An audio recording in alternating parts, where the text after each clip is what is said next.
transformar na justiça. Por ela, o homem de Deus se torna perfeito, capacitado para toda obra. Palavra do Senhor. Graças a Deus. E aí? E agora deu? Não. Eu, pelo menos, não. Eu não sei, né? Eu acho que eu estou procurando errado. Só pode ser. Então, presta atenção na leitura. Deixa a Bíblia de lado e a gente vai depois ver como é que aprende a encontrar os textos. Vamos refletir, então, o que vocês entenderam. O que está dizendo aí, nesse texto? Esses versículos. Que desde criança, que nós deveremos conhecer a palavra de Deus conforme as Escrituras, ou seja, o que está aqui na Bíblia. Isso. E que por ela crescemos na fé. É que na Bíblia nós encontramos tudo, né? Sim. Para ser educado, transformado pela justiça, pela bondade, pelo amor. Então, por que esse texto? É a palavra que ela vem para nos confirmar que desde a infância nós devemos conhecer a Sagrada Escritura. Hoje nós vivemos num mundo muito, que a gente chama mundo líquido, né? E que e também na pós-modernidade, em que as famílias não nascem em berços cristãos. As famílias, elas nascem de um agrupamento familiar em que há diversidade de religiões, há diversidade de crenças, né?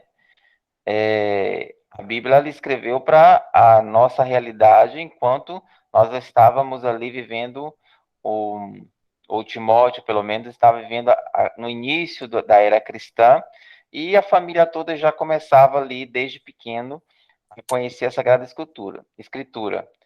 Principalmente porque eles vêm de uma cultura já judaica, né? Então, por serem judeus, desde pequenos eles já são instruídos a viver a palavra, aí conhecer, só que eles só conheciam o Antigo Testamento, né? Que aí é a Torá que eles mais viviam. Então, depois, com o tempo, né, que o cristianismo se estabeleceu, se tornou religião oficial, as famílias já nasciam em berços cristãos, já nasciam católicas e não havia tanta necessidade assim, mas a instrução já começava desde pequeno na família. Depois, com o passar do tempo, as famílias elas vão se modernizando e nem todas nascem nesse berço cristão. Então, aí é necessário que as famílias que sejam cristãs começarem desde pequeno a educar seus filhos na fé, né? E a Sagrada Escritura ela vem para nos ajudar nesse entendimento da vontade de Deus na nossa vida. A Sagrada Escritura, que é a Bíblia, né? Ela não vem para julgar, ela vem para nos ajudar a encaminhar, a vivenciar a nossa fé da melhor forma possível, né? Então, a Bíblia, ela contém toda a sabedoria, né? Dos antigos, dos profetas, dos historiadores que nos levam ou vivenciaram o encontro com Deus ou o encontro com Jesus, e isso nos faz mais experientes, né, e conhecedores da vontade, né, de Deus na nossa vida, né? Então, e hoje nós vamos iniciar esse conhecimento, né? Que um pouquinho conhecer, né? Porque não dá para aprofundar, porque é muita coisa.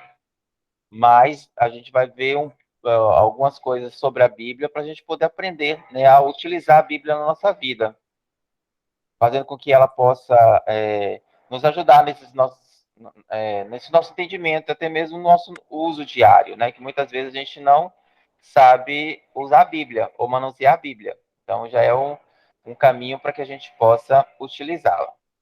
Uhum. Mas antes disso, nós vamos lembrar um encontro anterior nosso. Alguém lembra o que nós vivenciamos no nosso encontro anterior? Sim. Foi sobre o que a gente viu? A gente falou sobre os objetos que a gente utiliza nas missas. Falamos cada Espaço litúrgico. um. Isso. Nós falamos sobre os espaços litúrgicos e os objetos litúrgicos, não foi isso? Uhum. E vocês aprenderam tudo direitinho? Aprender tudo. Mas fizemos um resumo bom, né? Aquela atividade que você botou ali foi muito boa.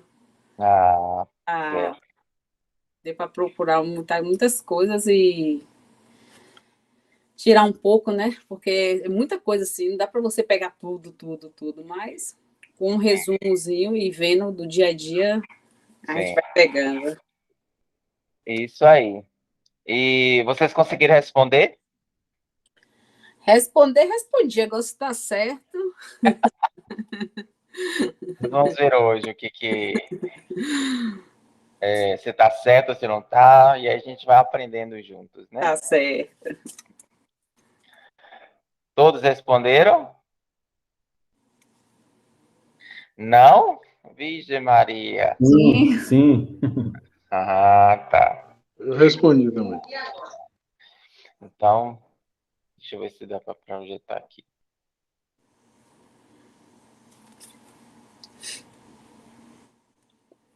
Deixa eu ver se dá para projetar as perguntas, tá? Só um instante. Meu computador está lento mais do que tudo. Tá com frio.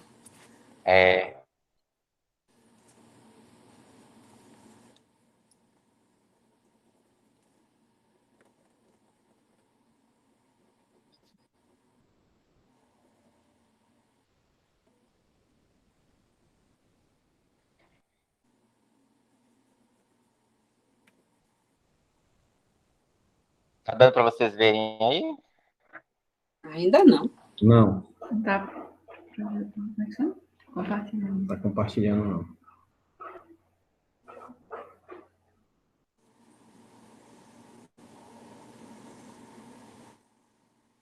Agora sim. Tem, né? Ótimo. Então, tem lá, coloque o nome dos objetos. Esse primeiro objeto aí que a gente está vendo, o que que é? Presbitério? Isso, é presbitério. Muito bem. Quem colocou presbitério, acertou aí. Anota isso. O segundo, O segundo é o cibório. É um cálice âmbula, não? pode ser cálice, âmbula e... âmbula pode ser cibório também, tá? Então, é cálice, âmbula, cibório, pícide, né? Porque esse com tampa, a gente usa mais como âmbula, o nome, entendeu? Âmbula. Patelha? Cálice, âmbula e tem outra coisinha ali em cima. O que que é? É patente? Patelha? Isso, a patena. Atena, sim. O outro objeto é A caldeirinha? Caldeirinha. isso, caldeirinha e o Não encontrei esse daqui. Tem aqui. Morri procurando. Aspersório. É o quê? aspersório. É isso mesmo. Caldeirinha e aspersório. Aspersório. Isso. Agora você E esse outro objeto aí? Esse eu não achei, não. Sei não. Sei não. Esse é um objeto que o bispo usa, né? Ele é desmontado. Quando você vê o bispo segurando, ele está tipo cajado, né? Mas o nome disso é baco. Como? Como? Baco. Vácuo? B-C-O. Baco. Paco? Isso. É aquele cajado que o bispo segura. Se vocês virem ou participarem de uma missa que tem um bispo, ele vai segurando esse baco. Baco. Assim, ó. É C. Saco. Paco. É B. É C. B B. de B. bola, Baco. de amor, C de casa, O de ontem. Não é pia batismal aqui, não. Aqui é o outro. Esse aqui é tem outro lugar. Esse outro embaixo, Poxa, não é isso, não. Não tem, eu vou ter que É batistério. batistério ou pia batismal, pode ser também. Não é isso? Isso. Ou pia? Ou pia batismal?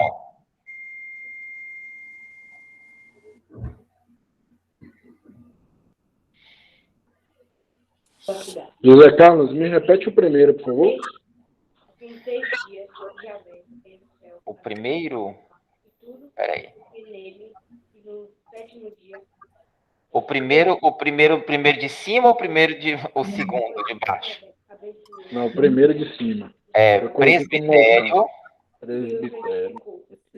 depois vem cálice, âmbula e patena, depois vem caldeirinha e aspersório, depois vem vácuo, Báculo. e agora Batistério. batistério ou pia batismal. Ok. Obrigado.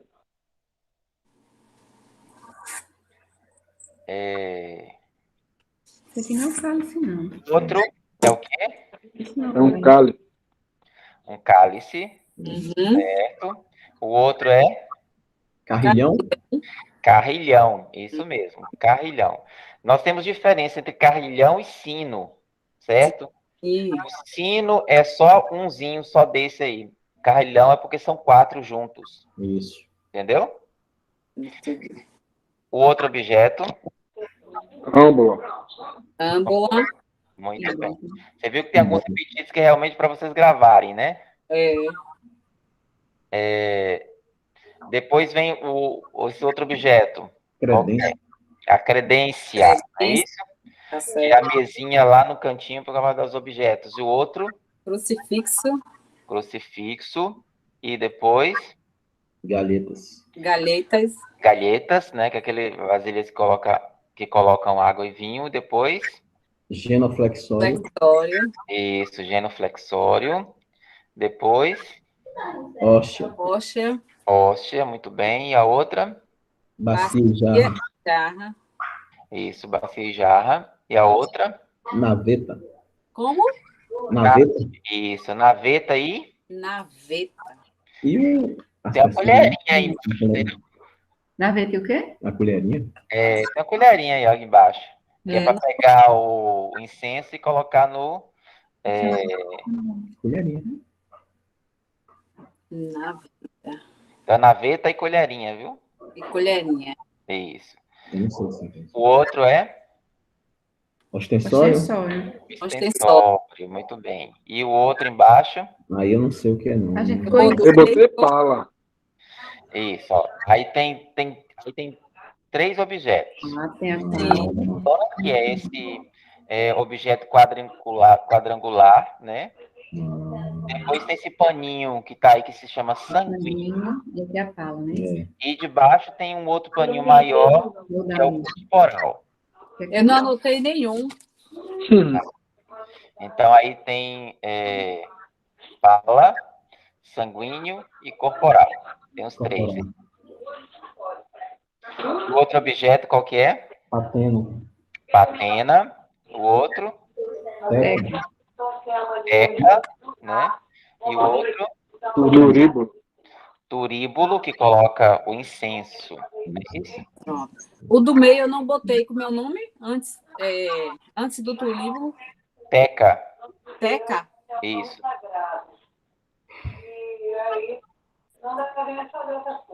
Agora, esse outro desenho. Véu de âmbula. Isso. Véu de âmbula. Muito Ah, bem. porque tem 2, né? Tem outro embaixo. Tem a âmbula embaixo, mas aí é véu de âmbula. A gente só queria dar ênfase ao véu de âmbula mesmo. Pode colocar só véu de âmbula aí, viu? Depois do véu de âmbula vem o quê? Ambão. Ambão. Ambão. Depois, Sédia. Sádia. sédia ou sede, né? Depois, Cruz processional. processional. Muito bem. Depois, Nave. nave. E depois, Coro. coro. E depois, Batistério. batistério ou Pia Pia batismal. batismal. isso. Depois, Confessionário. confessionário. Depois, Capela do Santíssimo. isso. Depois, Átrio. átrio. Uhum. Depois, aviso e Passagem. É o mural, né? Mural de informações, né? E depois, Via e a sacra. sacra. a via sacra, né? Uhum. Depois vem, Pala. Fala. um conjunto de palas aí, né? Que é, Ele é quadrado, né? cada uma vem numa cor diferente, como eu falei para vocês no encontro, atrás, que era cada templo litúrgico tem uma cor, né? Então aí, por isso que tem cada um uma cor, mas é pala. Depois, Castiçal. Sal. castiçal e depois Sírio Pascal. E o Pascoal. Sírio Pascal, né? E depois, Reserva Eucarística. Eucarística. reserva eucarística. Muito bem. Essa pode você dizer. A outro, Sacrário. sacrário. Porque ainda não abriu a imagem aqui para mim, meu computador está feio. Então, Pode falar aí. Sacrário, depois vem. incenso, Hã? Incenso. Incenso e depois. Aspersório. aspersório, Não entendi. Aspersório. aspersório. Não sei se Sório é oral ou se é e depois. Eu botei manustégio, não sei se é isso. É isso? Manustérgio, é isso mesmo.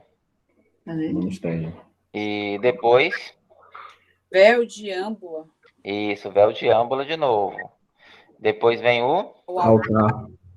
altar ou mesa do sacrifício, né? Porque a gente lembra que tem duas mesas no presbitério, né? Mesa da palavra e mesa da Eucaristia, ou mesa do sacrifício, que é. A gente fala que é altar, né? Que é só o altar, mas é a mesa. Depois vem o quê? Estola. Hã? Estola? Túnica. Aí tem as duas coisas, tem a túnica e tem a estola. Tem os dois. Por isso que eu coloquei 2 tracinhos, né? Tem túnica e estola. Estola fica Ai, com E o outro é? batinas? Não. eu botei sacristia. Não. Não, terrível. Esse eu não fiz. Esse eu botei errado. Colocou errado. Uhum. Sula. Como? É o quê? Casula. Casula, isso. C de casa, A de amor, Eu S de mas acho que esse saudade, não é isso. U, L, A. Casula. Pronto. Ótimo. Ótimo mesmo. Vamos então agora às perguntas que são mais diretas, né? Agora que o bicho pega. Deixa eu pegar aqui. Eu não... E aí, quem é que sabe me responder? Quais são as partes da missa? Os ritos iniciais, né? Isso. É para descrever cada uma? Pode falar, se você quiser já ir falando assim, ritos iniciais, o que é? Entrada, saudação, o ato penitencial, glória, oração da coleta e liturgia da palavra. A liturgia da Não. palavra. E, É peraí, a segunda. e oração da coleta. Tá apertado. Isso, Depois vem a liturgia da palavra, que é a primeira leitura, o salmo, a segunda leitura, a aclamação do evangelho, o evangelho, a homilia, o creio e a oração universal. Depois vem a liturgia eucarística, que é a preparação dos dons, oração sobre as oferendas, oração eucarística, que aí vem a ação de graças, o santo, inovação, invocação do Espírito Santo. Isso. E depois os ritos da comunhão. Né? Não são os ritos finais, né? Não, rito da comunhão. Rito da comunhão, que é a oração do Senhor. Não, oração do Senhor, rito da paz, fração do pão, comunhão. E os ritos finais, que é os avisos, a saudação e o bênção, a despedida do povo e o beijo ao altar, a inclinação profunda ao altar, pelo sacerdote, diácono e outros ministros. Isso mesmo. Todos conseguiram entender isso? Todos fizeram? É isso aí, a resposta.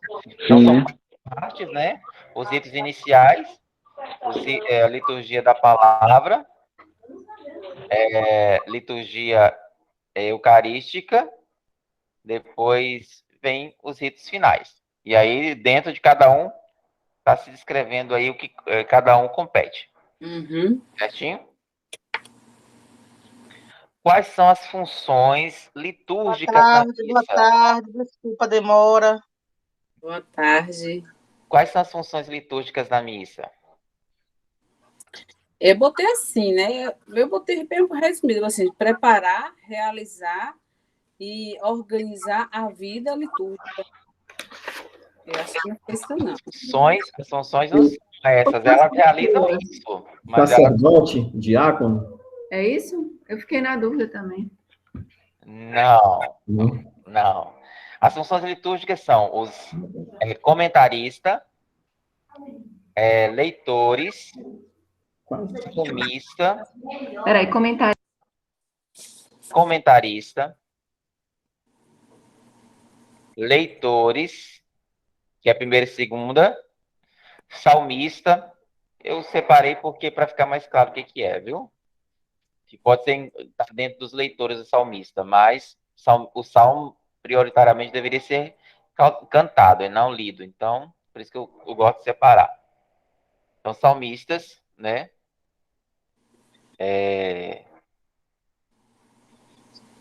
Depois vem uma outra função exercida, que aí é o que vocês falaram, que é do presidente da celebração, que no caso é o pároco ou o bispo, e quando for liturgia da palavra, o diácono, né? E aí são funções assim bem específicas estabelecidas na missa. Certo? Deu para guardar todos aí? Sim. Eu vou aqui pegar uma folha rapidinho. Quais são os livros litúrgicos?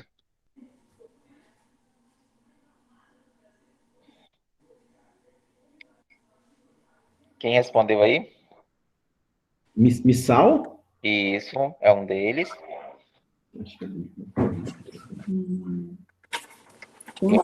Tem nas leituras. Quais são os livros litúrgicos, foi? Isso. Eu botei assim, ó, missal, o lecionário, o Evangeliário. Sim, livro da oração dos fiéis. Exatamente, são esses mesmo. Então, o missal é aquele livro que fica grande, que fica lá em cima da mesa da Eucaristia, ou mesmo do sacrifício, que o padre faz todas as orações. Lecionário é aquele onde se lê todas as leituras, e também tem o evangelho, que fica lá no ambão, que é a mesa da palavra. O evangeliário é um livro que só tem evangelhos, e é utilizado em dias e festas especiais, né? E aí só tem o evangelho do dia, daquele dia, né? Por isso que ele só é evangeliário, porque ele só vai ter o evangelho, né? E o livro que tem as preces, né? Que tem a oração lá das preces. Como chama isso? Certinho? Uhum. Como chama o último? O último. Gente, não tem um nome tão específico, mas a gente pode colocar como liturgia diária. Ok. Também ficou bom. Vamos para a letra D, credência. Quem pode explicar para mim o que é credência? É uma mesa pequena colocada para apoiar objetos para a missa. Muito bem. Altar. Lugar ou plataforma elevada para celebração de ritos religiosos. Isso mesmo. Procissão de entrada. O que é? Entrada na igreja da equipe de celebração. Muito bem. Ordem das pessoas na procissão de entrada. Não sei, não. Primeiro, os sacerdotes, o segundo, diácono, e o terceiro, os missionários. Eu vou ter assim, né? Não, a cruz primeiro. Isso. Primeiro é a primeira cruz. E outros símbolos, se houver. Isso. Leitores, ministros e coroinha. Depois diácono e, por último, presidente da celebração. Isso mesmo. Essa é a resposta, viu? Tá bom. Que aí, isso numa missa ou festiva, uma missa de domingo, é essa ordem, né? O que é oração da coleta? O momento em que o sacerdote recolhe as preces da comunidade e as apresenta a Deus, Pai. Isso mesmo. A procissão da palavra.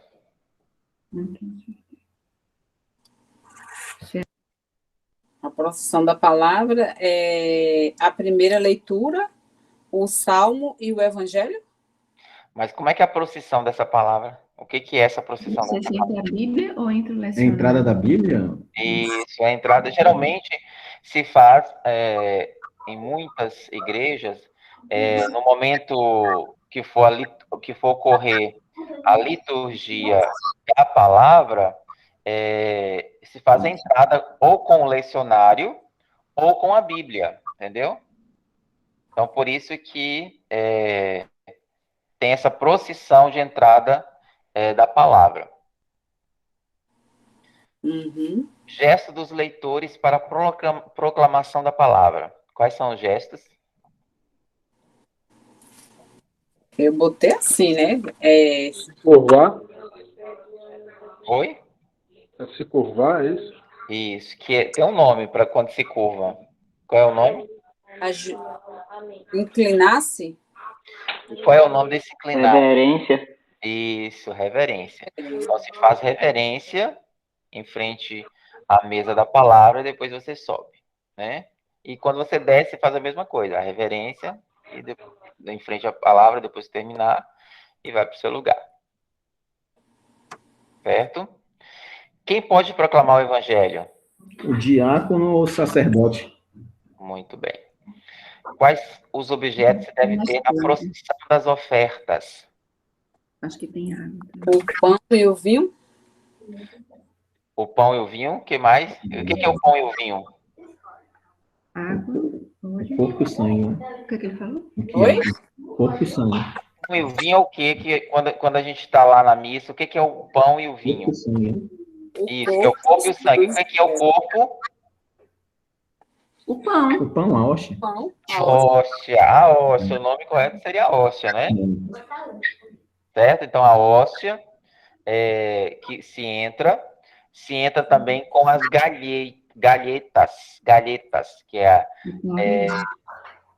aquela vasilhinha com vinho e a vasilhinha com água. Então, esses são os que se entram, né? Então, galhetas e hóstia que se entra. Em que momento ajoelho na oração eucarística? Eu botei assim, né? Quando entramos na igreja, durante a preparação para a Eucaristia e quando recebemos a comunhão. Oração eucarística. Quando diz santificar, pois essas oferendas. Não sei se tem mais. Se for uma visão geral, né? Poderia ser aquilo que a Luciane falou, mas eu especifiquei em que momento ajoelho na oração eucarística. Então, na oração eucarística, é só nesse momento que a Juliana colocou aí. Na hora que bate aquele sininho, e aí a gente ajoelha. Entendeu? Porque aí vai bater o sininho, o padre vai abençoar, fazendo uma cruz em cima dos objetos que estão no altar, que aí é o momento da bênção, né? Então aí a gente ajoelha. Escreva a aclamação de quem é Jesus na oração eucarística. Alguém fez aí? Eu escrevo a aclamação de quem é Jesus não. Rapaz, escreva a aclamação.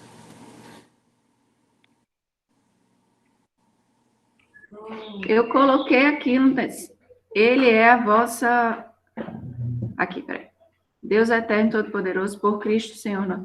Ele é a vossa palavra viva, pela qual tudo criastes. Ele é o nosso Salvador e Redentor, o verdadeiro homem, concebido do Espírito Santo e nascido da Virgem Maria. Ele, para cumprir a vossa vontade e reunir o povo santo em vosso louvor, estendeu os braços na hora de sua paixão, a fim de vencer a morte e manifestar a ressurreição. Para ele, os anjos celebram vossa grandeza e os santos proclamam vossa glória. Não sei se é isso aí, eu tenho outro. É isso aí mesmo. É isso mesmo. Certíssimo.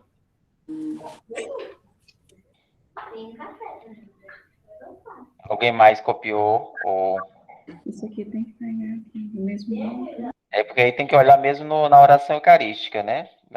Para poder dar essa Não, resposta. porque é grande. É, exatamente, é grande. Agora aqui, ó. Eu não sei. Certo? Depois vem, escreva a consagração no corpo e sangue de Cristo na oração eucarística. Estando para ser entregue e abraçando livremente a paixão, ele tomou o pão, deu graças e o partiu, e deu a seus discípulos, dizendo: Tomai todos e comei, isto é o meu corpo, que será entregue por vós. Do mesmo modo, ao fim da ceia, ele tomou o cálice em suas mãos, deu graças novamente e o deu a seus discípulos, dizendo: Tomai todos e bebei. Este é o cálice do meu sangue, o sangue da nova e eterna aliança, que será derramado por vós e por todos, para a remissão dos pecados. Fazei isto em memória de mim. Isso aí, muito bem, é isso mesmo. Depois vem, por que não se diz amém no final do Pai Nosso na missa? Eu botei assim, ó, porque a oração não termina. Não se diz amém porque a oração não termina naquele momento. Ela segue, a missa ainda segue, né? Isso, exatamente. Então, quando terminar o Pai Nosso ali, então a gente não deve falar o Pai Nosso. Certo? Falar amém. Ou falar amém, desculpa. Pai Nosso. Mas Pai isso Nosso, é sim. na igreja, né? Hã? Isso é só na igreja, né? Fora Isso. você pode falar, né? Exatamente. Em orações, em qualquer outro momento, aí você pode falar o amém normalmente. Certo? Uhum. Escreva o cordeiro na oração eucarística. Como é que é o cordeiro na oração eucarística? Tira o pecado do mundo. Isso. Fala todo ele. É só esse que fala? Cordeiro de Deus que tirais o pecado do mundo, tende piedade de nós. Cordeiro de Deus que tirais o pecado do mundo, tende piedade de nós. Cordeiro de Deus que tirais o pecado do mundo, dai-nos a paz.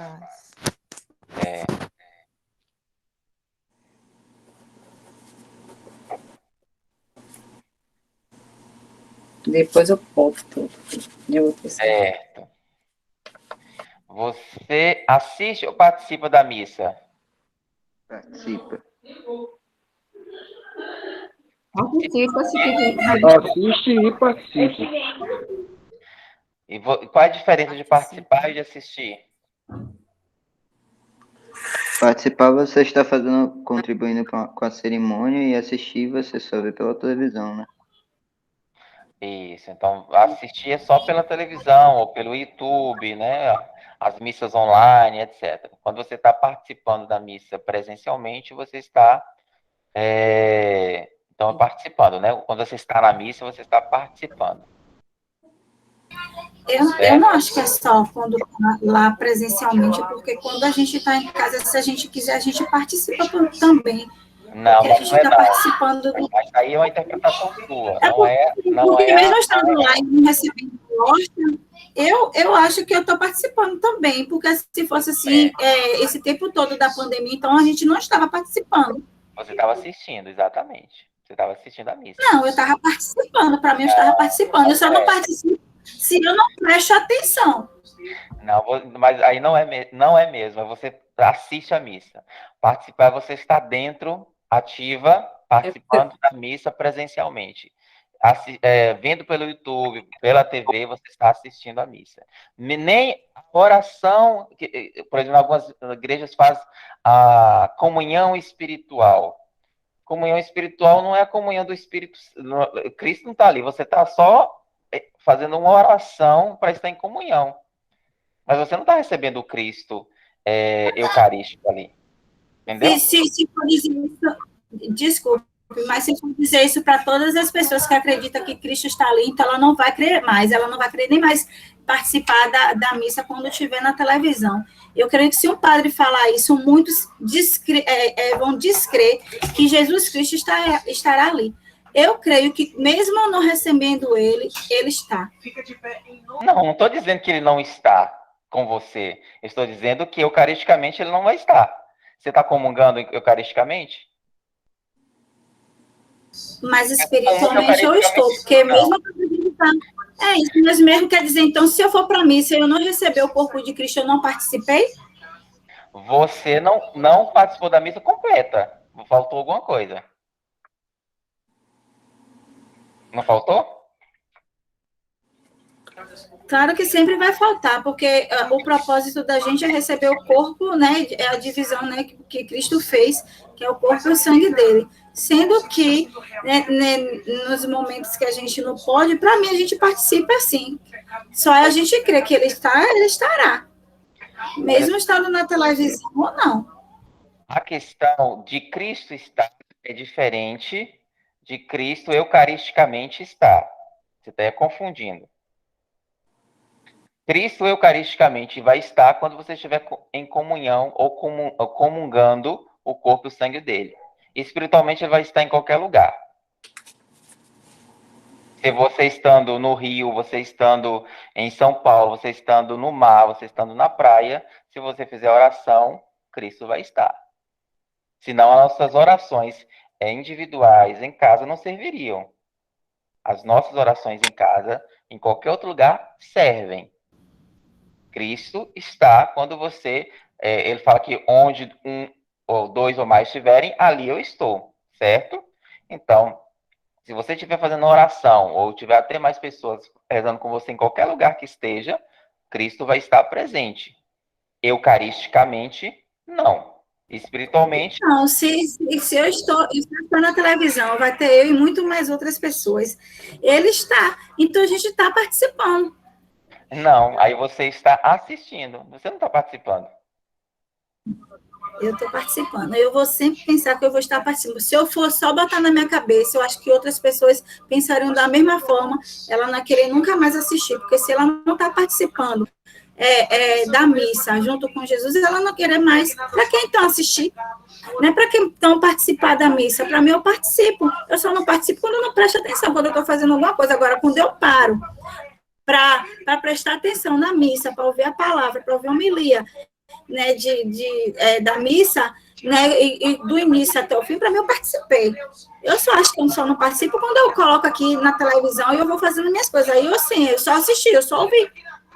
Mas não é. Assim, o que eu acho, né, que conceitualmente é diferente do que é realmente, entendeu? Então, assim, conceitualmente, a igreja diz que você está assistindo a missa pela TV, você está assistindo pelo YouTube, você está assistindo. Espiritualmente, você está em comunhão em sintonia com aquela causa, com aquelas pessoas, com aquela situação, está, mas você continua assistindo a missa. Participando só se você estiver presencialmente dentro da missa, ali você está participando. E não é questão de você não estar em comunhão. Você está em comunhão com a igreja com a qual você está assistindo a missa. Pela TV, pelo YouTube ou pelo Instagram. Você está em comunhão com aquela igreja, você está em comunhão com o que está sendo proclamado na palavra, nas leituras, no evangelho. Você está em comunhão com aquela situação toda. Mas o fator participação e assistir, você está assistindo. Jesus Cristo está presente enquanto assiste a missa? Espiritualmente, sim. Eucaristicamente, não. Só presencialmente quando você for comungar.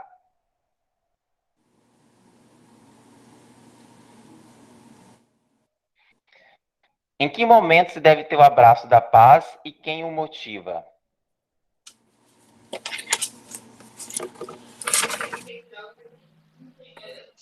É depois da oração Santo, Santo, Santo, não é? E estimula quem... Como é que falou? Quem motiva? É o sacerdote. Sacerdote ou diácono, né? Se o diácono tiver, ele que motiva. Né? E depois, se o diácono não tiver, é o sacerdote. Certo? Tem alguma dúvida mais aí sobre essas questões da atividade que eu passei? Não, ficou bem esclarecido. Umas que eu não peguei, mas depois eu vou pegar quando você postar, que foi muito grande, aí eu pego e copio.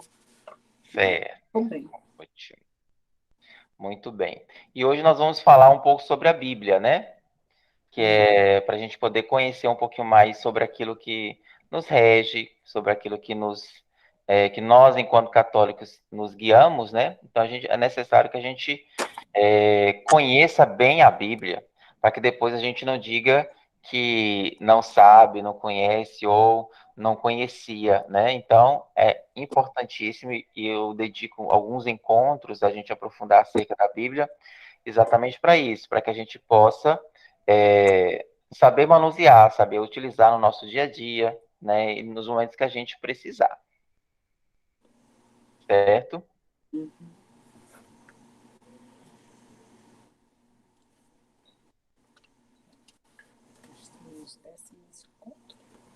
Você tá projetando para vocês aí? Tá. Eu fiz a pergunta e já dei uma resposta embaixo, tá? Então, olha bem. A Bíblia já foi escrita com capítulos numerados como temos hoje? Não. Não, né? Quem pode ler a resposta para mim? Porque eu já coloquei, era para eu colocar sem a resposta, mas eu acabei Eu vou responder logo, já que tem a resposta. É. Tô brincando. Então, Não, leia aí. nenhum livro da Bíblia foi escrito com capítulos numerados. Quem teve a ideia de dividir a Bíblia em capítulos foi escrivão Langton, Estevão Langton. arcebispo de Cantuária, professor da Universidade de Paris, em antes de Cristo. 1214 depois de Cristo. depois de Cristo. Certo? Então, hoje fica para ficar mais fácil, né, esse entendimento nosso, né? Então a Bíblia foi dividido em capítulos, né, e depois foi também dividido em versículos, né? Então aqui primeiro foi dividido em capítulos, né, para ficar mais fácil a gente entender cada parte da Bíblia. Então, em capítulos numerados. E quem fez a divisão em versículos? Quem pode ler a resposta aí pra gente?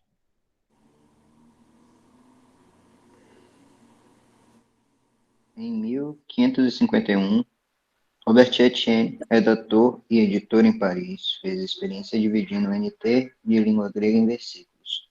Teodoro de Beza gostou da ideia e, em 1565, dividiu toda a Bíblia em versículos. Isso.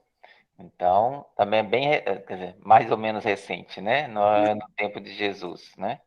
NT significa Novo Testamento, viu? Para quem não sabe. Por que eles dividiram assim os livros da Bíblia? Quem pode ler para a gente essa resposta?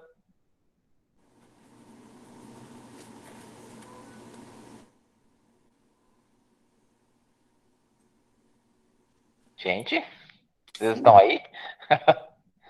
Eles fizeram isso por dois Sim, motivos: eu ia ler aqui, facilitar as mas acabei citações não lendo. e encontrar rapidamente os textos citados. Isso.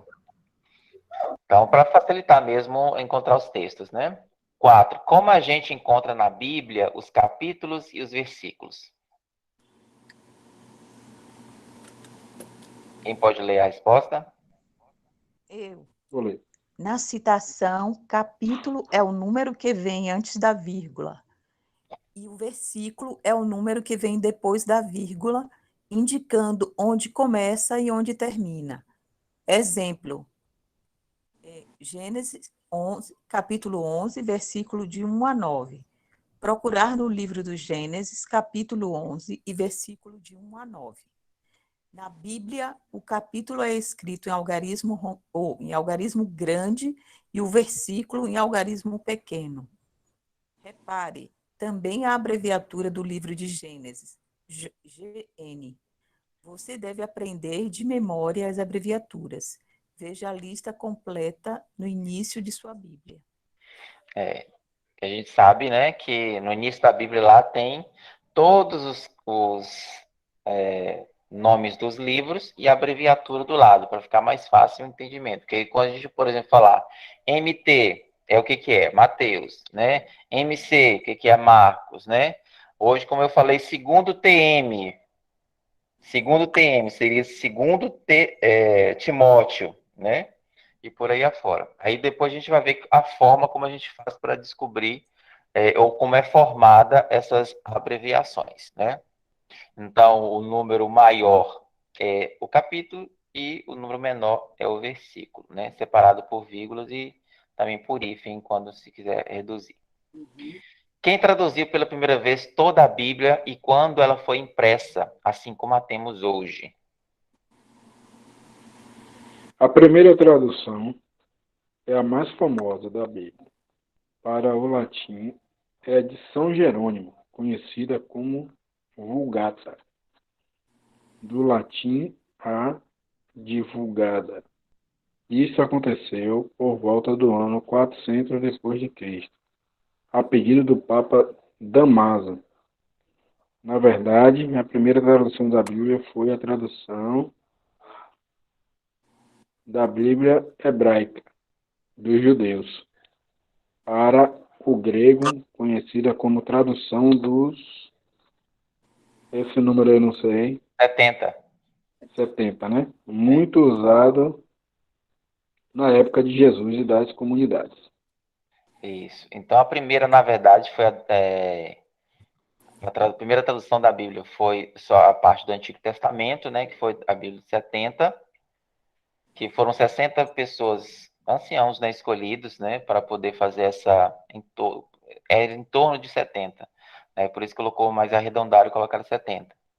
Tradução que foi dos judeus, né, que é a Bíblia hebraica, para o grego, né? Isso aconteceu por volta... e depois que foi a de São Jerônimo, conhecida como Vulgata, né? Que aí por volta do ano 400 depois de Cristo. Antes de surgir a imprensa, como a Bíblia se apresentava?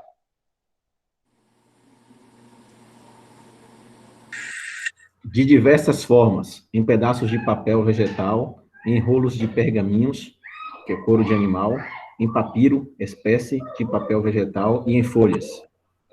Ótimo. A Bíblia de edição protestante é diferente das Bíblias de edições católicas?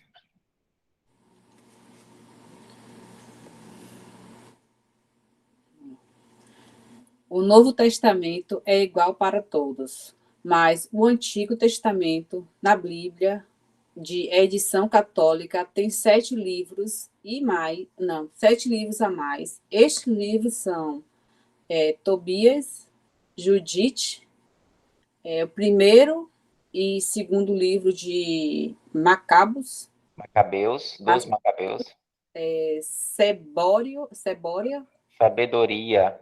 sim, Sabedoria, Eclesiástico. Baruco, Baruch. que são da tradução grega. Isso. Então, quando a Bíblia foi traduzida, né, do hebraico para o grego, né, alguns livros foram acrescidos como inspirados, né, que foram 7, que é o de Tobias, Judite, primeiro e segundo livro dos Macabeus, Sabedoria, Eclesiástico, Baruch, e os protestantes não aceitam esta tradução, né? Então, por isso que nossa Bíblia é diferente da deles. Como foi que a Bíblia chegou até nós?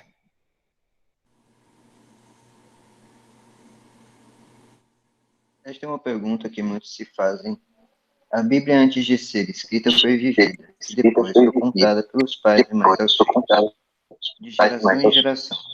Veja o Salmos 44, versículo 3 a 4, capítulo 145, versículo 4. Capítulo 145, Êxodo, capítulo 10, versículo 2. Este período, que durou aproximadamente 900 anos, chama-se tradição oral. Capítulo 10, versículo 2. Que durou aproximadamente 900 anos, chama-se tradição oral. Então, a Bíblia foi o quê? Primeiro vivida, para depois ser escrita, né? Então, aí, por isso que esses textos que foram citados era para realmente reforçar essa ideia de que foi vivido de geração em geração para depois ela ser inscrita, né? Escrita, né? Então, pode ser em Salmo 44, de 3 a 4, ou 145, versículo 4, ou Êxodo 10, versículo 2, né? Que são alguns dos exemplos mostrando isso.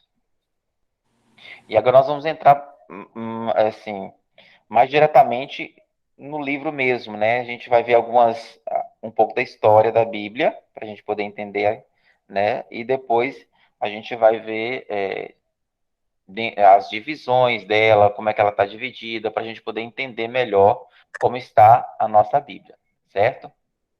E o que é a palavra de Deus? Né? Porque a Bíblia não é a palavra de Deus. Então, a Bíblia é a palavra de Deus. O que é a palavra de Deus? É a revelação da vontade de Deus para a humanidade, para nós católicos. Então, olha bem, uma coisa a gente tem que compreender. A palavra de Deus, para nós católicos, ela não se dá somente na Bíblia.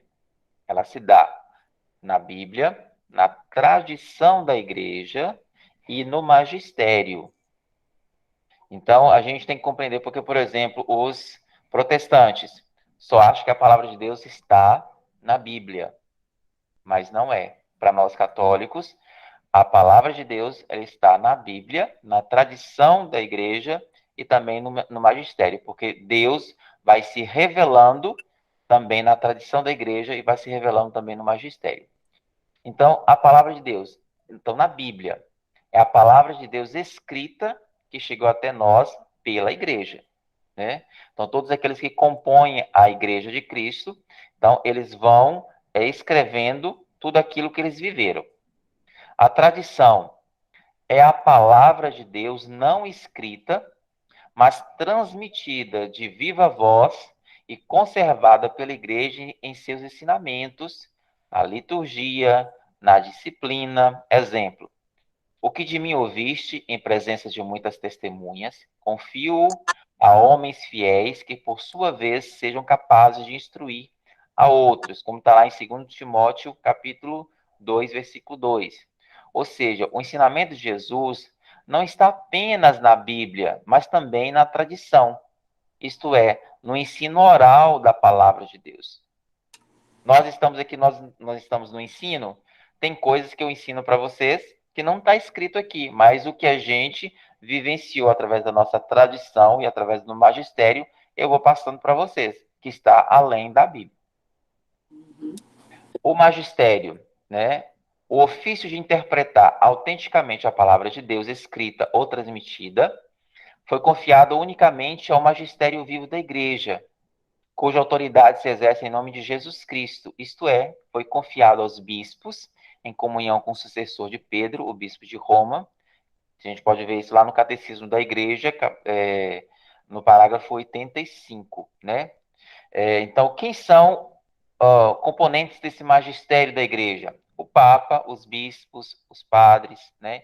Eles compõem esse magistério, né? Que também nos ensina e transmite algo, né? Que também é da vontade e é a palavra de Deus. Uns exemplos da vivência desse magistério. Consagramos o domingo como Dios Domini, ou seja, dia do Senhor, por causa da ressurreição de Jesus. Os 73 livros da Bíblia,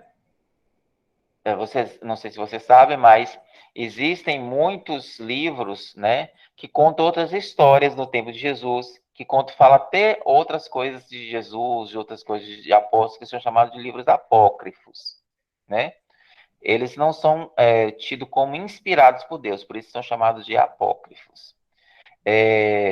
Então, o magistério da igreja se reúne e escolheu, né, que a nossa Bíblia ela terá, então, 73 livros, que a gente vai ver quais são esses livros daqui a pouquinho, né? A questão da Trindade também foi definida pelo magistério. A oração do credo, que ensina 12 pontos doutrinais importantes e indispensáveis, pregado pelos apóstolos. Então, tudo isso, né, faz parte do magistério. Os protestantes dizem que o ensinamento de Jesus está todo na Bíblia. Está errado, de fato. Fez Jesus, na presença de seus discípulos, ainda muitos outros milagres que não estão escritos neste livro, como dizem lá João 20, 30. Nós vamos conhecer um pouco mais sobre a Bíblia, uma das formas da revelação de Deus para nós. Ou seja, Deus se revela também na Bíblia, além da tradição e do magistério. A Bíblia, então, ela não foi escrita de um dia para o outro, passou por um processo. Primeiro o povo viveu a Bíblia, como a gente viu naquela pergunta, logo foi contada por várias gerações e finalmente escrita. E nos últimos anos que foi traduzida para quase todas as línguas da humanidade. Portanto, a Bíblia é um livro muito antigo, ela é o resultado de longa experiência religiosa do povo de Deus, é o registro de várias pessoas em diversos lugares, em contextos diversos, foi escrita ao longo de um período, o primeiro povo viveu a vida, logo o povo contou a vida.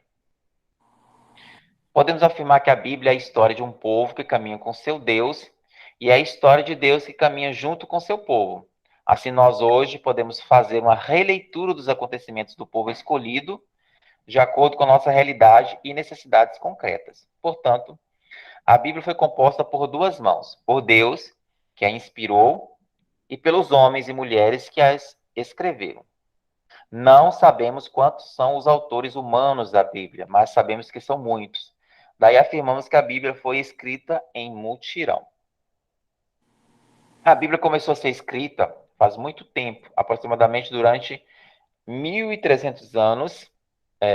Foi escrita entre o ano de 1250 antes de Cristo e no ano 100 depois de Cristo. Então esse foi o período mais ou menos que é pelos escritores dedicado para a inscrição da Bíblia. Então foi de 1250 antes de Cristo até o ano 100 depois de Cristo. Seu início ocorreu com as chamadas tradições orais, né? Ou seja, passando oralmente de uma geração para outra, ou de um filho para um pai, ou de um pai para um filho, e assim sucessivamente, que vê as histórias que uns contavam uns dos outros. Por volta de muito tempo atrás, os chamados escribas decidiram passar para o papel essas histórias. Com isso, pouco a pouco, a Bíblia foi sendo formada. O último livro do Antigo Testamento a ser escrito foi o livro da Sabedoria, que se estima ter sido redigido por volta de 50 anos antes de Cristo. Em que material foi escrita? Né, os livros da Bíblia foram escritos primeiro em papiros e depois em pergaminhos. O papiro é uma planta que crescia às margens do rio Nilo. Suas hastes eram cortadas em pequenas tiras e sobrepostas umas às outras em forma de cruz. Depois eram colocadas, prensadas e alisadas. Já era conhecido o uso no Egito desde 3.000 anos antes de Cristo. Escrevia-se com um pequeno pincel, pois um instrumento com ponta muito fina podia rasgar a folha. O pergaminho é feito de couro de ovelhas ou de cabras, especialmente preparado. Foi inventado em meados do ano 100 a.C. Era material muito mais resistente que o papiro, porém muito mais caro. Escrevia-se como um instrumento de escrita com ponta mais fina que o utilizado no papiro. E aí a Bíblia hebraica, né? Lembra que foi traduzida primeiro da hebraica para o grego? A gente falou lá no início daquela pergunta. A Bíblia hebraica é formada por 39 livros, divididos em 3 partes.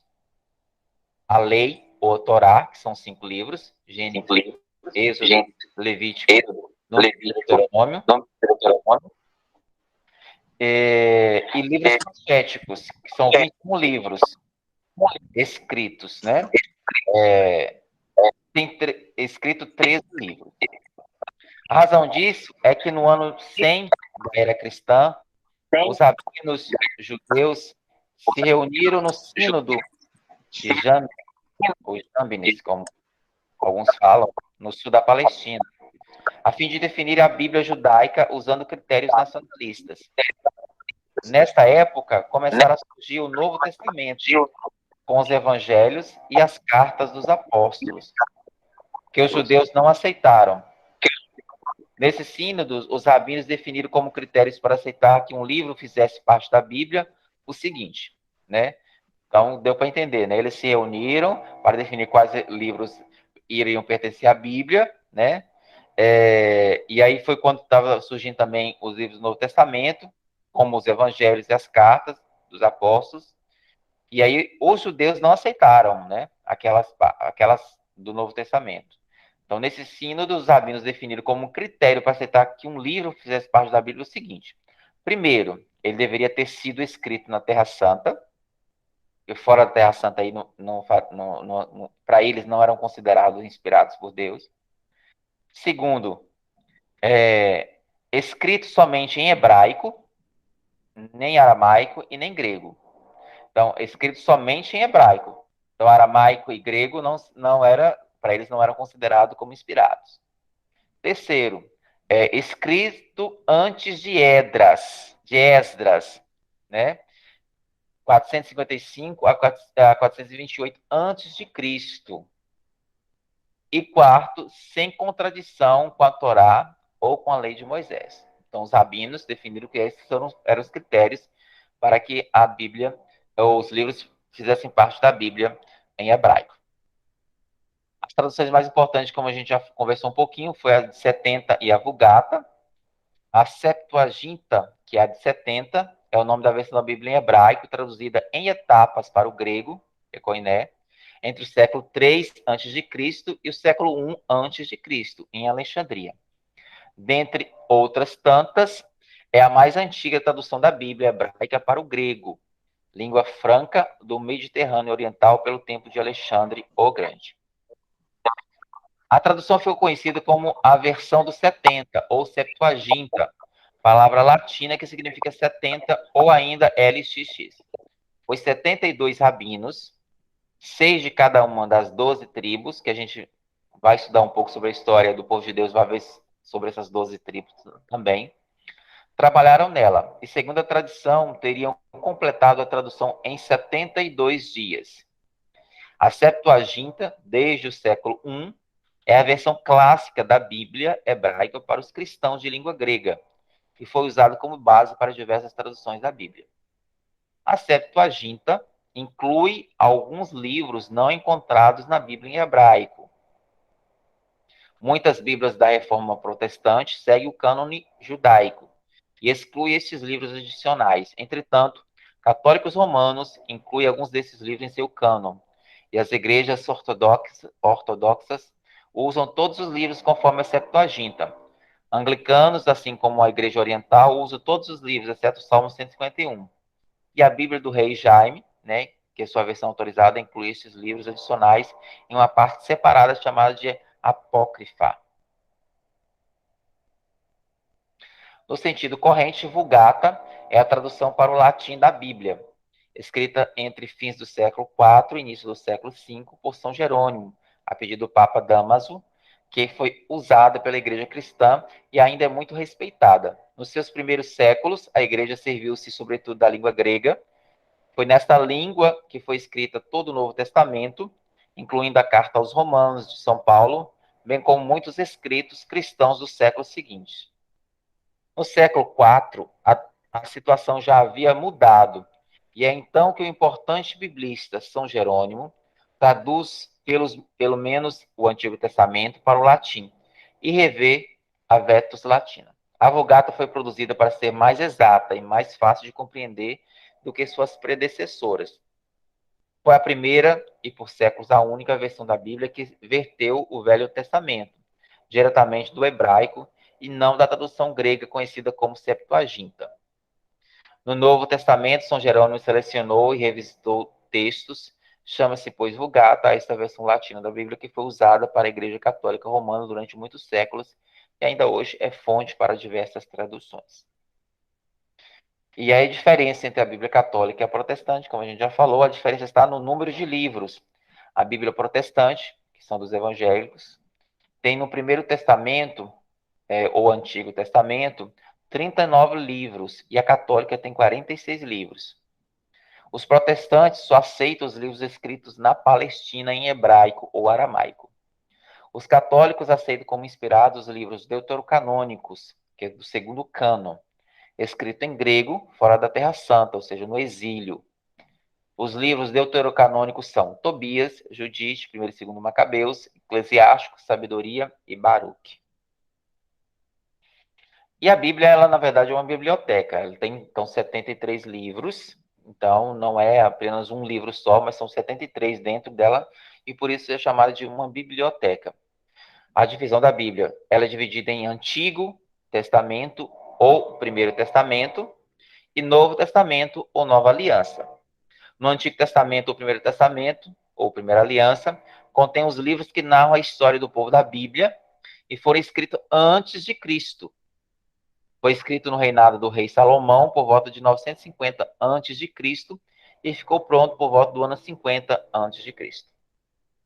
No Novo Testamento, que é a Nova Aliança, contém os livros que narram sobre a vida de Jesus, os apóstolos das primeiras comunidades, do novo povo de Deus, e foram escritos depois de Cristo. Foi escrito no século I depois de Cristo. E aí tem uma ilustração para a gente visualizar melhor, né, a Bíblia, né? Bíblia significa em grego conjunto de muitos livros. É uma biblioteca com 73 livros, com autores, estilos e épocas diferentes. E aí vejo na estante, né? Os livros do Antigo Testamento, que são 46, e do Novo Testamento, que são 27. Biblioteca, que é melhor dividida para a gente poder compreender. No Antigo Testamento contém 46 livros, e aí como vocês podem ver aqui na imagem, é como se fosse estante, certo? Cada estante ela tem uma subdivisão. Essa estante toda ela é dividida no meio, que é o Antigo e Novo Testamento. O Antigo Testamento é dividido em estantes, né? Que são os livros do Pentateuco, os livros históricos, os livros sapienciais e os livros proféticos. Faz parte do Antigo Testamento, né? Então, porque existe vários livros do Pentateuco, vários livros históricos, vários livros sapienciais e vários livros proféticos, como se fossem gavetas que eles foram colocando e dividindo os livros para melhor compreensão, né? E no Novo Testamento, que são os Evangelhos e Atos dos Apóstolos, depois vem as cartas, que aí pode ser dividida também, cartas de Paulo, dos discípulos e cartas católicas, e por último, Apocalipse, né?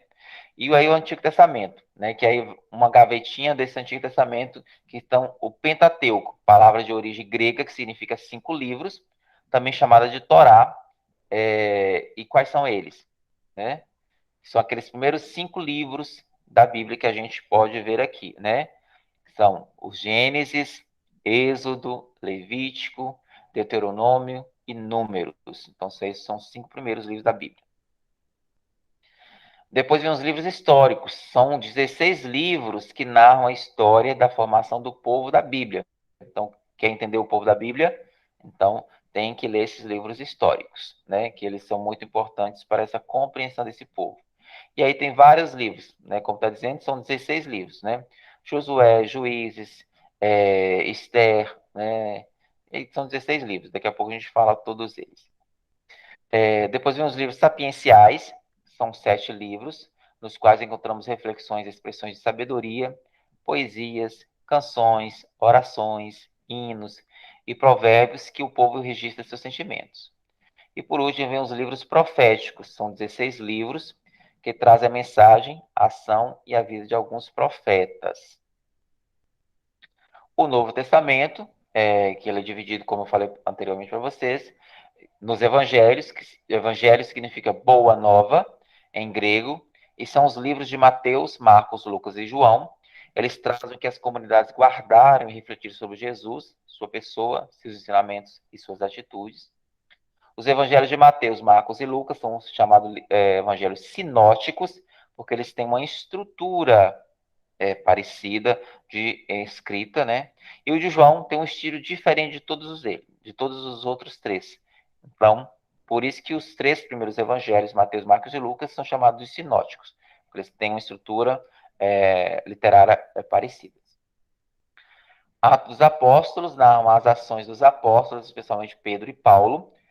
Seu escrito, São Lucas descreve também neste livro um pouco da organização e dificuldade de algumas das primeiras comunidades cristãs, tendo a forte ação do Espírito Santo, ou seja, quem escreveu o livro do Atos dos Apóstolos foi São Lucas, o mesmo que escreveu o Evangelho. As cartas de Paulo, os estudiosos atribuem a ele apenas 7 cartas, que são cartas aos Romanos, Coríntios 1 e 2, Gálatas, Filipenses, 1 Tessalonicenses e Filemão. As cartas aos Efésios, Colossenses, 2 Tessalonicenses foram escritas pelos discípulos de Paulo. As cartas de Paulo foram escritas antes dos evangelhos. A primeira carta escrita foi a 1 Tessalonicenses.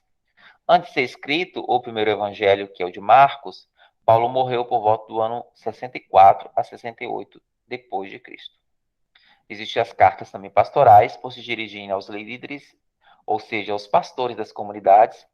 São as cartas de 1 e 2 Timóteo e a Tito. Depois vem as cartas católicas. Elas não se dirigem a nenhum líder, mas todas as igrejas cristãs. São as cartas de Tiago, Judas, as 2 cartas de Pedro e as 3 de João. Carta aos Hebreus, de escritor desconhecido, até hoje não se sabe ainda quem foi que escreveu, que faz uma reflexão teológica sobre Jesus, o grande sacerdote e mediador entre Deus e o povo, tem estilo de pregação e não de carta. E por último, o Apocalipse, que narra a presença de Jesus Cristo na história e na vida das comunidades em perseguição. Apocalipse significa em grego tirar o véu, revelação, e é o último livro da Bíblia. E vocês sabem como encontrar um texto bíblico? Sabem? Ou não? Então aqui nós vamos descobrir. Oi. Então nós vamos aprender, né, como encontrar um texto bíblico, né? Eu coloquei aqui do ladinho, tá pequenininho, mas tem, ó, Primeiro Testamento, os livros da Bíblia, né? O Novo Testamento também tem os livros da Bíblia e as abreviações. Como encontrar uma citação, né? Citações de textos bíblicos. As citações de textos bíblicos são os endereços das passagens que se encontram na Bíblia, sendo apresentadas sempre na seguinte forma. Primeiro, tem o título do livro, de forma abreviada. Exemplo, MT, Mateus. AP, Apocalipse.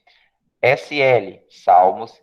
Primeiro SM, primeiro livro de Samuel, e assim sucessivamente.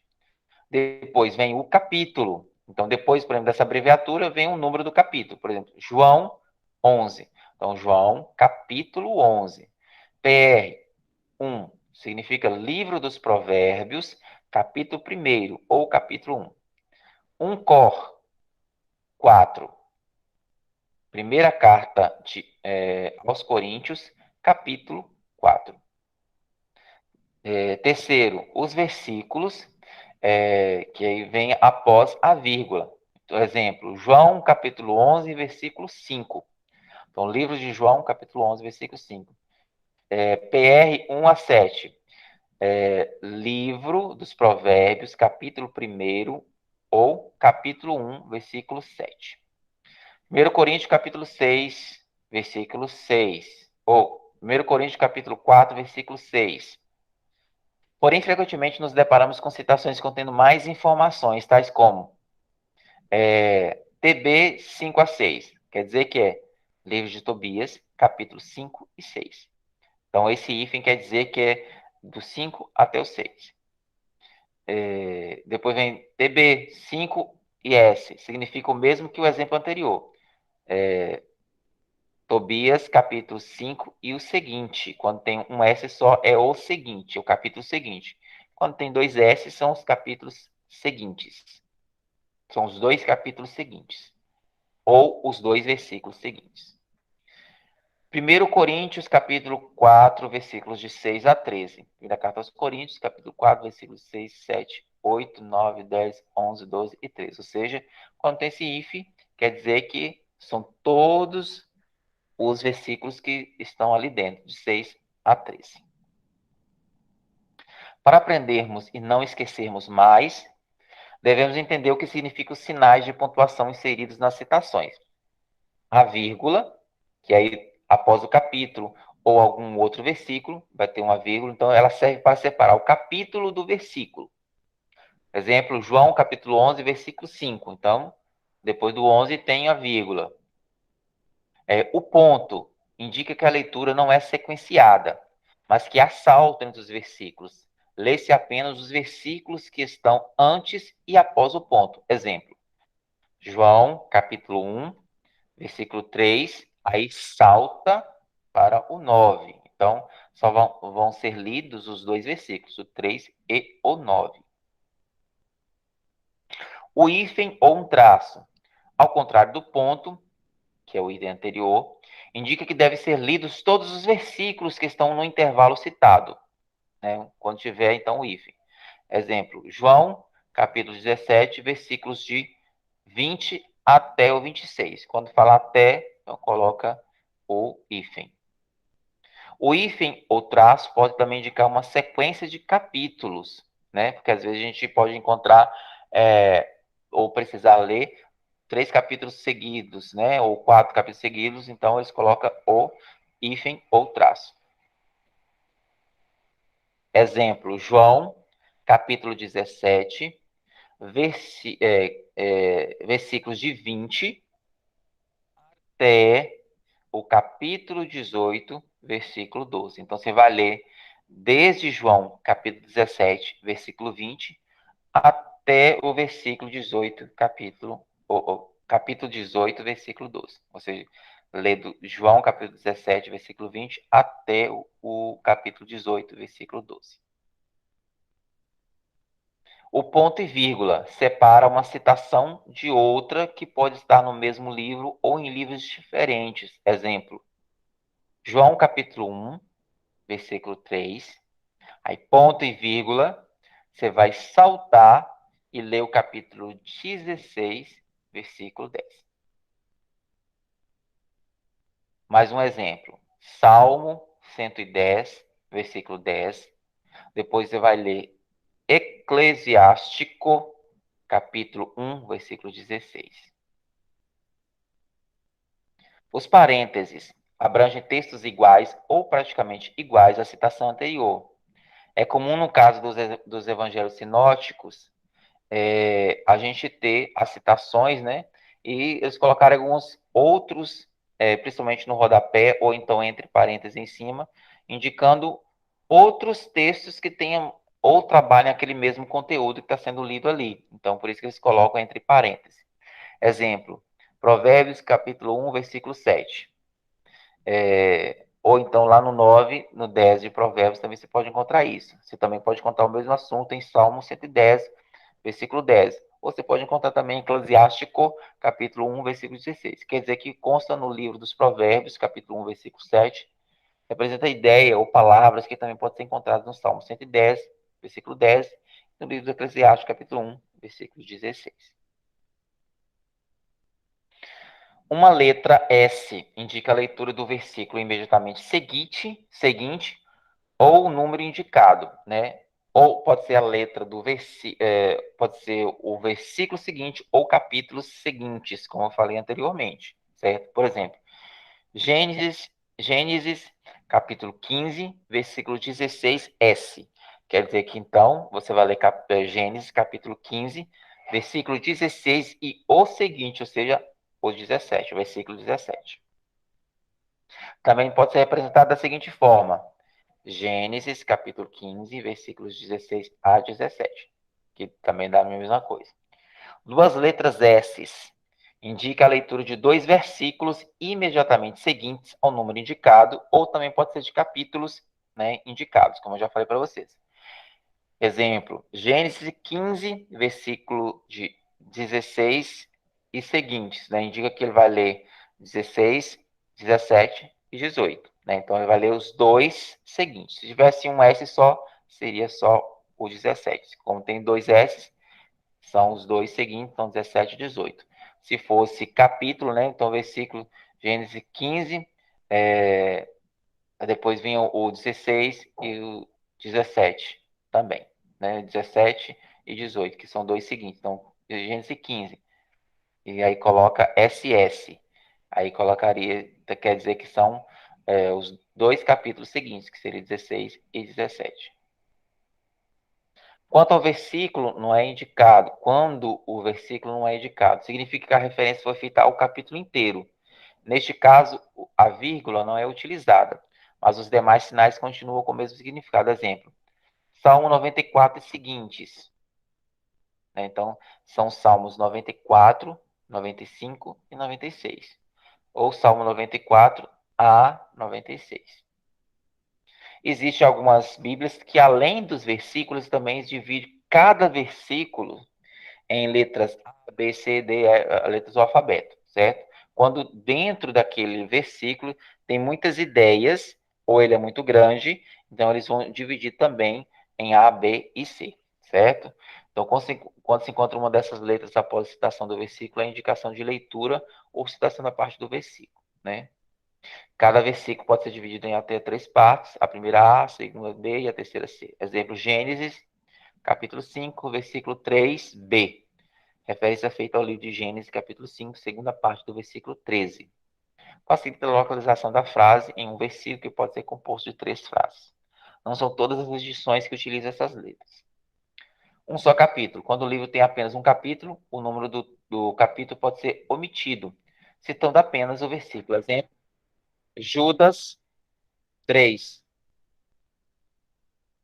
Carta de São Judas, versículo 3. Porque essa carta de São Judas, ela só tem um capítulo. Então, aí só cita os versículos. Pode ser confundido com a regra que diz que o número após o nome abreviado do livro é o capítulo, mas nunca se achará o capítulo 3, pois não existe. Lembre-se, então, dessa regra. Então, quando tiver Judas, são as cartas lá, aí tem que lembrar dessa regrazinha.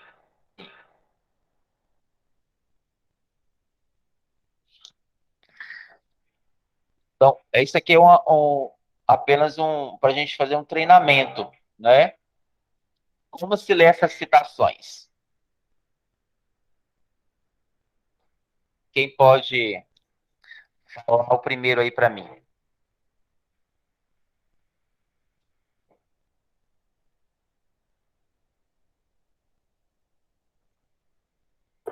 Primeira carta de Coríntios, capítulo 4, versículo de 6 a 13.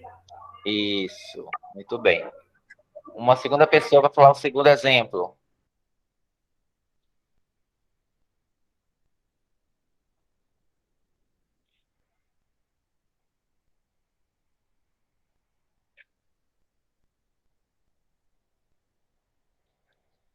Rafael, você está com a mão levantada, quer dizer alguma coisa?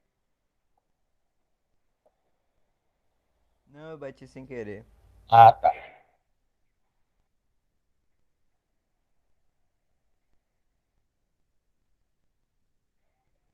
E aí, quem vai ler para mim é o segundo exemplo?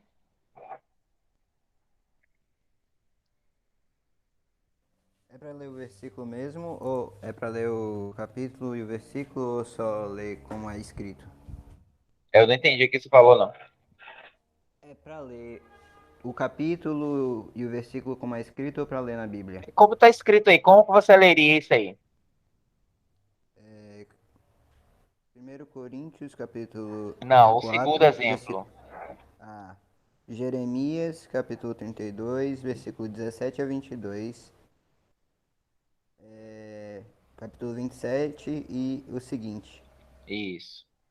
Aí seria capítulo, versículo 27, seria 28 e 29. Quem pode ler o segundo exemplo? O terceiro exemplo, melhor dizendo.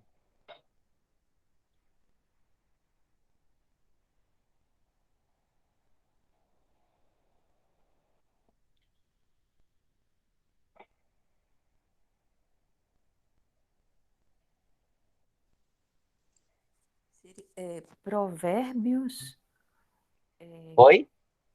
capítulo 1, versículo 7. Capítulo 9, versículo 10. Ai, agora o SL eu não lembro. O SL eu não Depois vem o lembro. quê?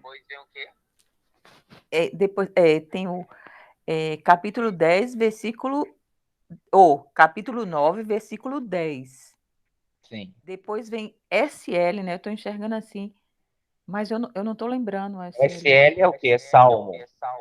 Oh, sim, Salmo, capítulo 110, versículo 10. Isso. E Eclesiástico, capítulo 1, versículo 16. Isso. Então, Provérbios, capítulo 1, de 1 a 7. E a ideia que está nesse versículo também pode ser encontrada em Provérbios 9, 10, pode ser encontrada em Salmo 110, versículo 10, e em Eclesiástico, capítulo 1, versículo 16. Quem pode ler outro exemplo? Isaías, capítulo 40 a 55. Isso. Então, aí são todos capítulos, né? Então, capítulo 40 até 55. Outro exemplo? João, capítulo 11. Isso. Depois,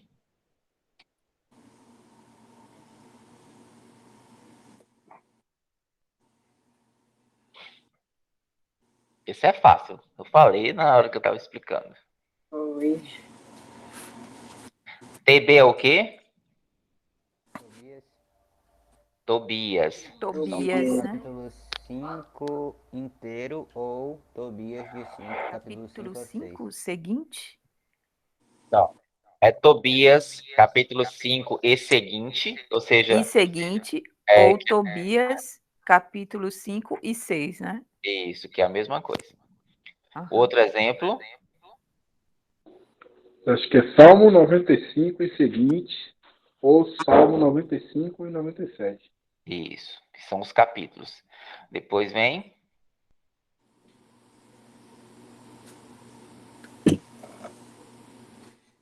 TB, Tobias, capítulo 5, versículo de 5 a 12 e capítulo 22. Tobias, capítulo 5, versículos de 5 a 12. capítulo 12, versículo 22. Certo? Então, vai ler dos capítulos 5 até o capítulo 12, 22. Deu para entender? Mas antes do 5 tem uma vírgula, não seria o versículo, não? Olha, Tobias, capítulo 5, certo? Quando tem a vírgula, quer dizer que o seguinte é versículo, certo? Quando tem esse tracinho, se fosse somente assim, tracinho 12, aí seria Tobias, capítulo 5, versículos de 5 a 12. Mas só que tem o 22 na frente do 12. Certo? Então esse 22 seria o quê? Seria versículo. E versículo, então, ele vem depois de um capítulo. Então, o 12 não é versículo, 12 é capítulo. Então, aí você já logo entende que está dizendo que é para ler de Tobias, capítulo 5, versículos de 5 até o capítulo 12, versículo 22. Entendi. E o último exemplo aí?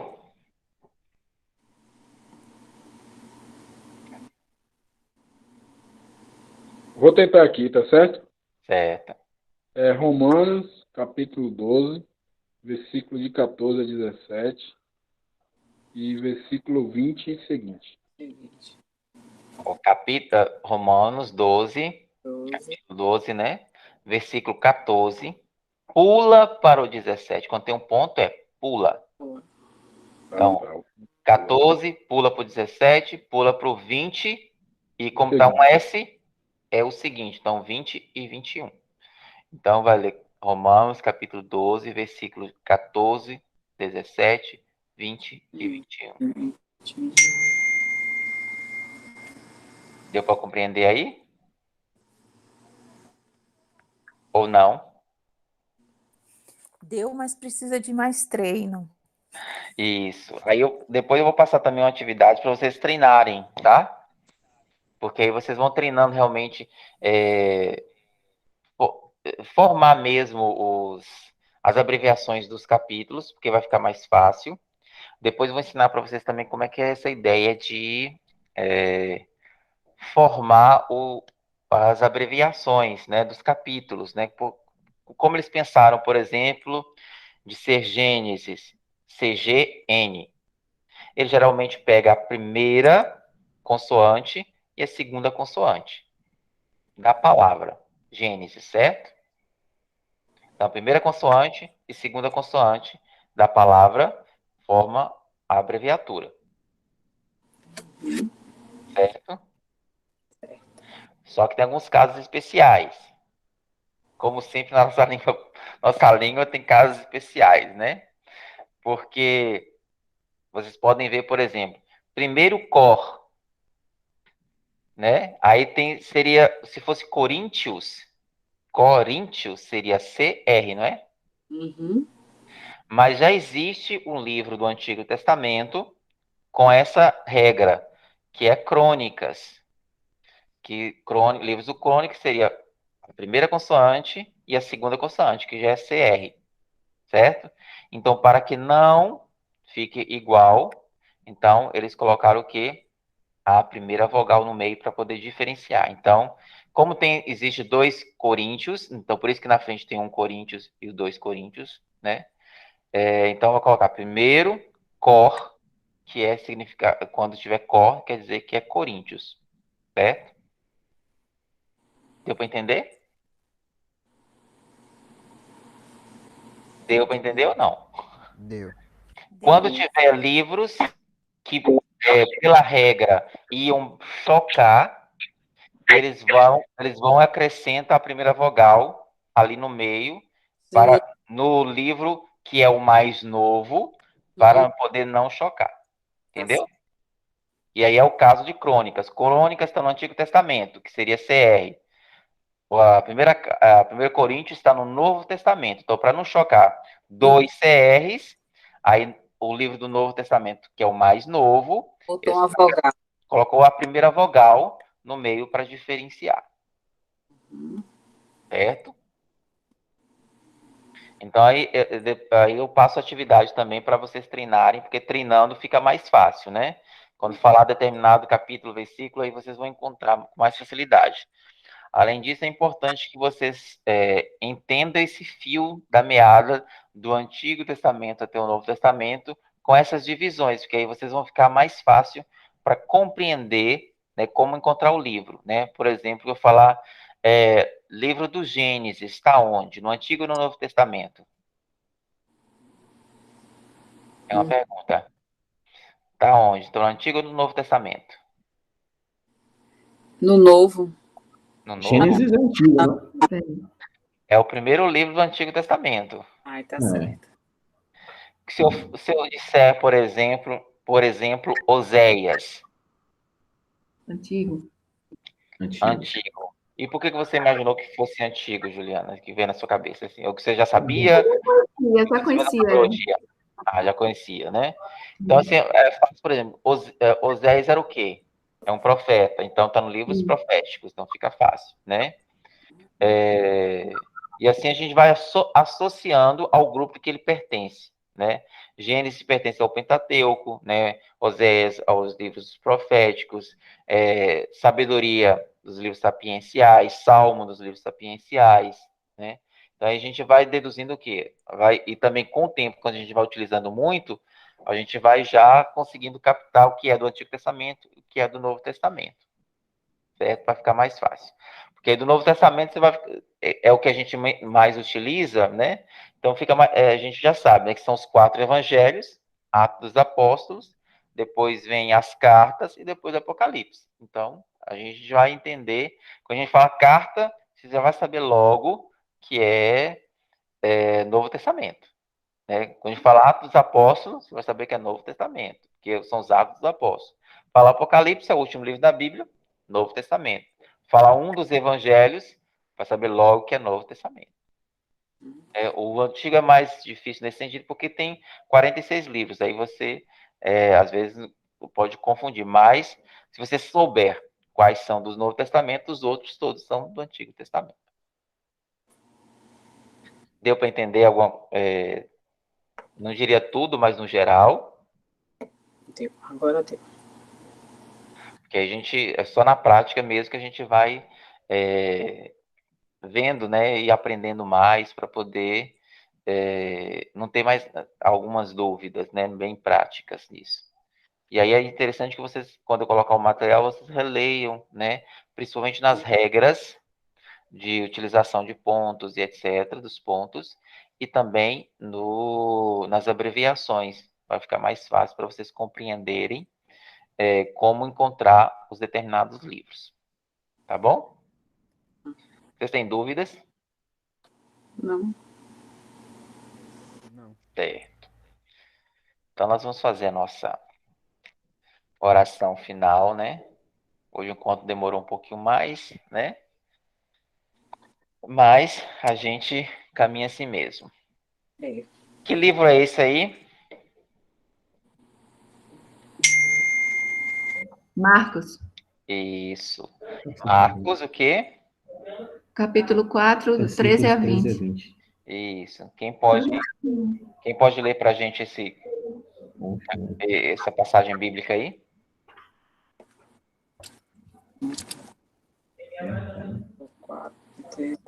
Deixa aí.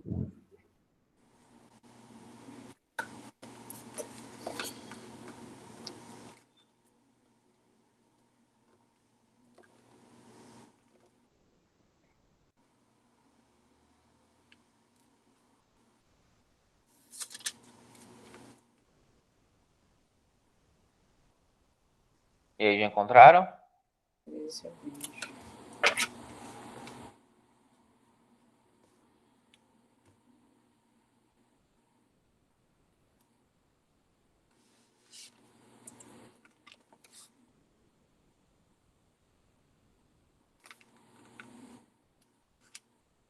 Eu encontrei aqui. Você pode ler para a gente? Posso sim. Só um instante. Jesus, eu vou para essa lápide. Só um instante.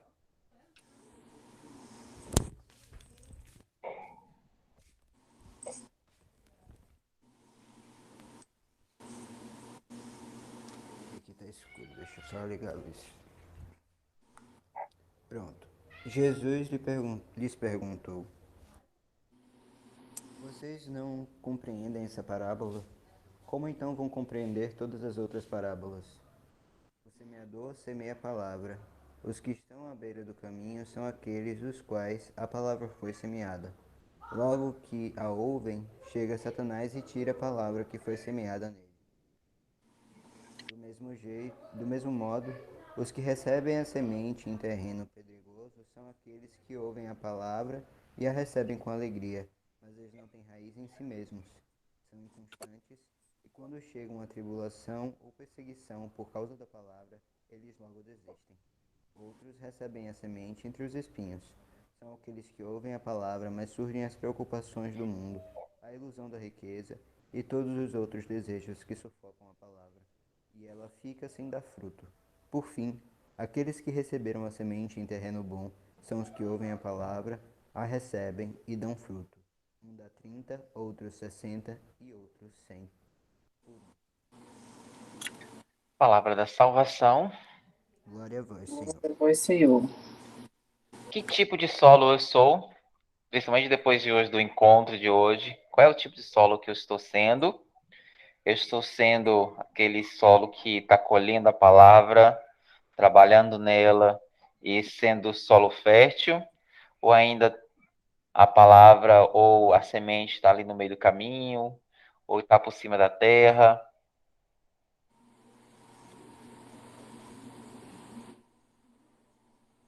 Eu acho que está sendo do solo fértil.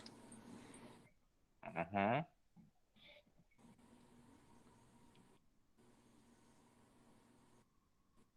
Quem mais?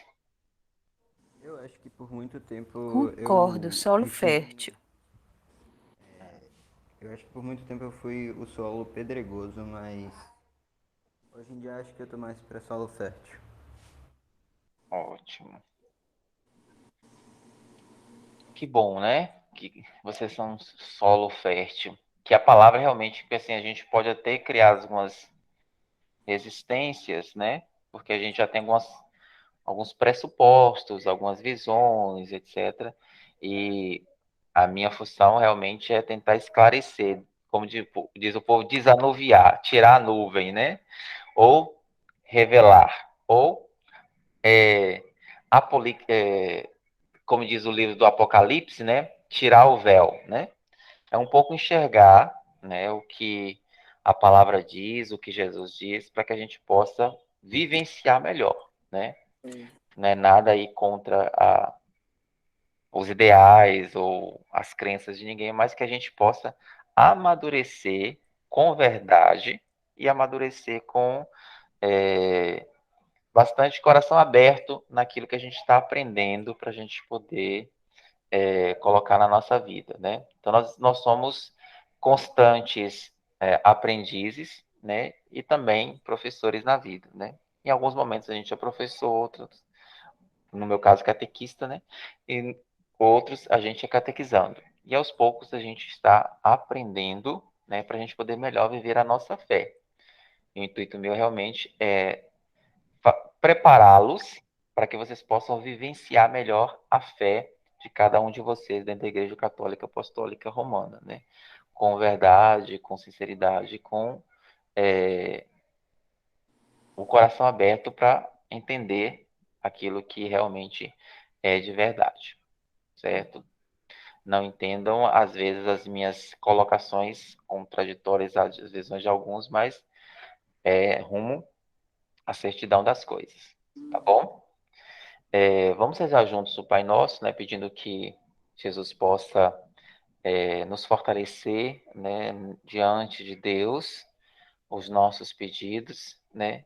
E nesse a gente pode dizer amém, né? Porque amém quer dizer assim seja, que a gente possa frutificar todos esses aprendizados que a gente está tendo nos nossos encontros, na nossa vida prática. Pai nosso, que estais nos céus, santificado seja o vosso nome, venha a nós o vosso reino, seja feita a vossa vontade, assim na terra como no céu. O pão nosso de cada dia nos dai hoje, perdoai as nossas ofensas, assim como nós perdoamos a quem nos tem ofendido, e não nos deixeis cair em tentação, mas livrai-nos do mal. Amém. Amém. Peçamos também a nossa mãe Maria, né? Hoje sábado tem dedicação especial a ela, as nossas orações, que ela, sendo a primeira catequista, a primeira que levou Cristo vivo e anunciou, ela também possa nos semelhar junto a Jesus nas nossas intenções e na nossa vida. Ave Maria, cheia de graça, o Senhor é convosco. Bendita sois vós entre as mulheres, e bendito é o fruto do vosso ventre, Jesus. Santa Maria, Mãe de Deus, rogai por nós, pecadores, agora e na hora de nossa morte. Amém.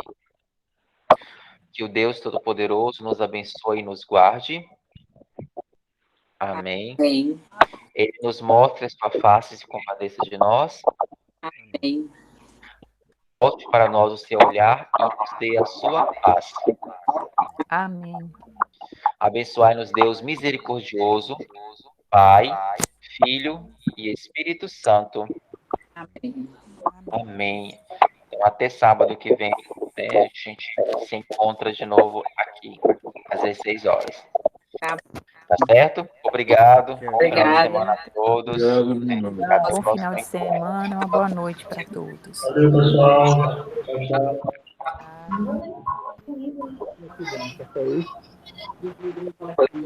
Não vejo? Vermelho? Bom final.